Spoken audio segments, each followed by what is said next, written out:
6 stories of Byzantine emperors based on their portraits. For more than 1,000 years, Byzantine emperors held the most important place in the Mediterranean. Here are 6 of their stories told by their surviving portraits. October 13, 2023 by Dusan Nikolic, B.A. History of Art. The Eastern Roman Empire, or Byzantium, is a continuation of the Roman Empire centered in the city of Constantinople. Roughly, it lasted from the consecration of Constantinople in 330 AD to its fall to the army of Ottoman Sultan Mehmed II in 1453. During its more than 1,000-year existence, the Byzantine played a crucial role in the Mediterranean's political, cultural, religious, and economic developments. It occupied different territories at different times, from Spain in the west to modern-day Iraq in the east. The conceptual pillars upon which the empire was built were Greek culture, Roman law, and Christianity. Byzantine emperors, whose political and religious importance was unparalleled by any other European monarch, held a firm grasp on the life of the Middle Ages. The Byzantine Emperor. From the 7th century, Byzantine emperors officially carried the title Basileus, Greek for emperor, of Romans. During the existence of the Byzantine Empire, this title was considered the highest ordain a monarch could receive. Its importance lies in multilayered religious and political symbolism. First of all, the ruling Basileus was the heir to the throne of Constantine the Great, the first Christian emperor. Since Constantine's power came from Christ, all of his successors had been appointed to the same position through divine providence. This idea of the emperor as Christ's emissary on earth is the foundation of the Byzantine political ideology.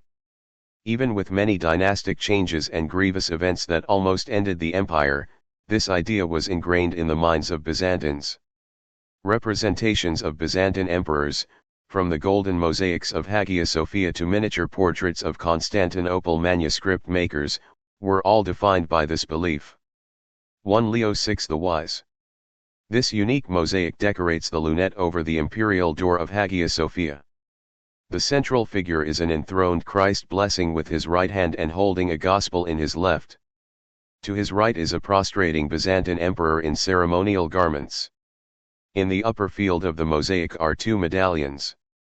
In one medallion, there is a woman, presumably Virgin Mary, and in the other is an angel holding a scepter.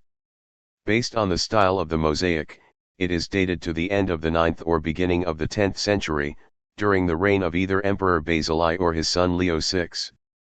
Regardless, the idea of prostration has been connected to repentance, an Old Testament example being the repentance of David before Nathan. Though he was a well-educated emperor, Leo's transgressions against the church were so out of place that he had been denied entrance to Hagia Sophia on 2 occasions at the imperial door. Leo's 4th marriage caused a schism between the church and the state. According to the patristic tradition, the 4th marriage was considered beastly polygamy. Unfortunately for Leo, 3 of his first wives died without providing the heir to the throne. Leo not only married his concubine but proclaimed, although not crowned, her the Empress of the Romans. This event was a catalyst for numerous events for which Leo repented at the end of his life in 912. 2 Constantine VII, born in purple. A simple golden coin portrait of a Byzantine emperor holding a globus cruciger and Christ holding a gospel is depicted here.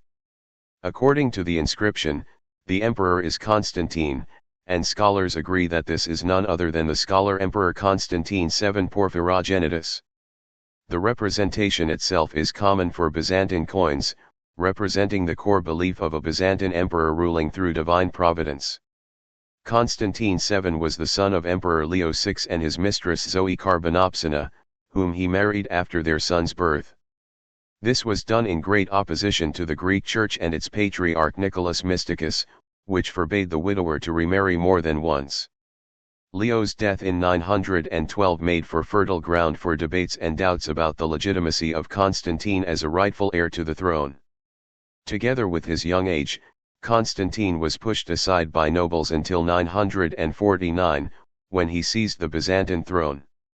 To relieve these doubts, Constantine used the name Porphyrogenitus to signal that he was born in the purple chamber of the imperial palace in Constantinople.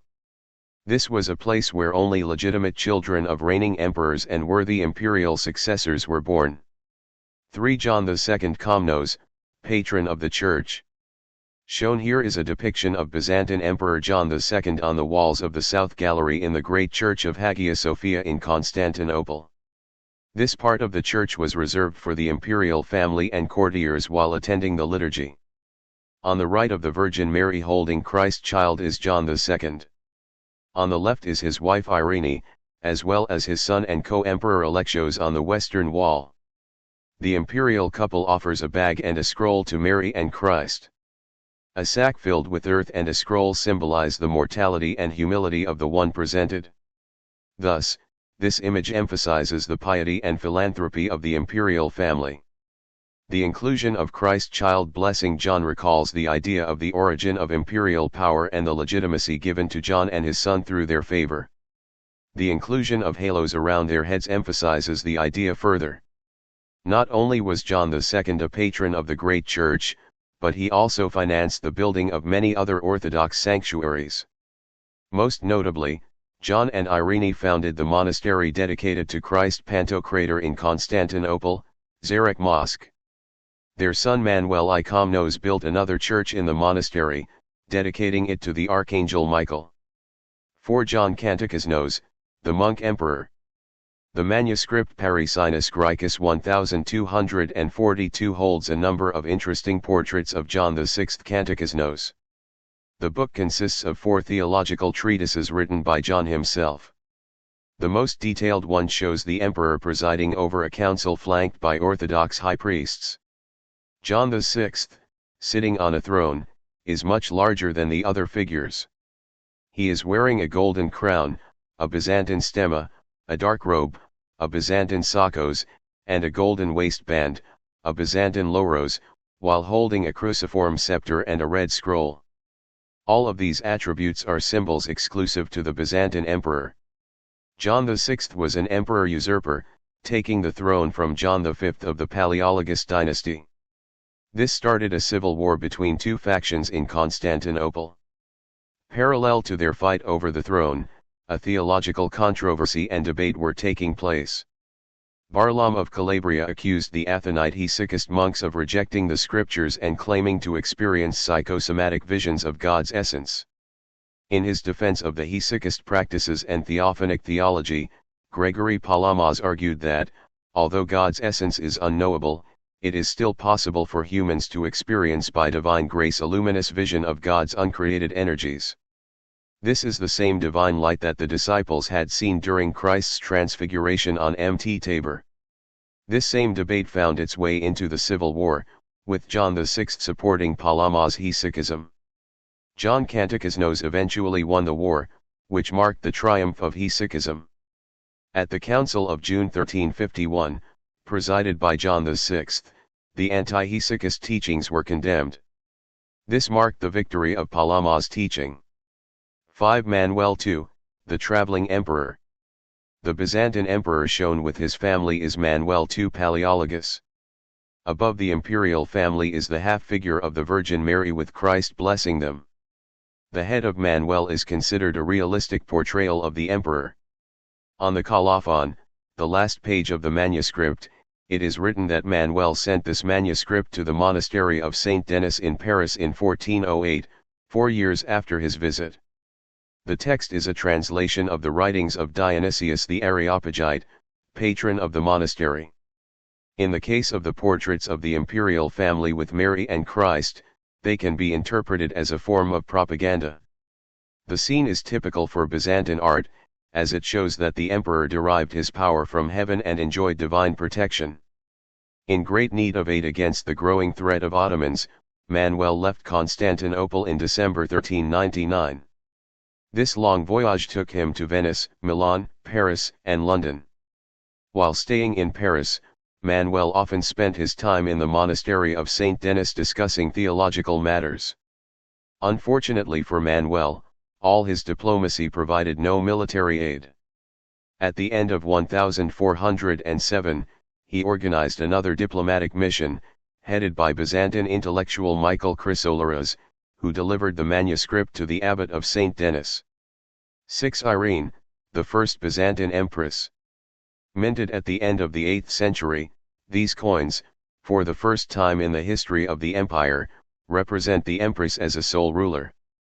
The woman in question is Empress Irene of Athens. From both sides, the golden coins show the portrait of Irene with a cruciform scepter and globus cruciger.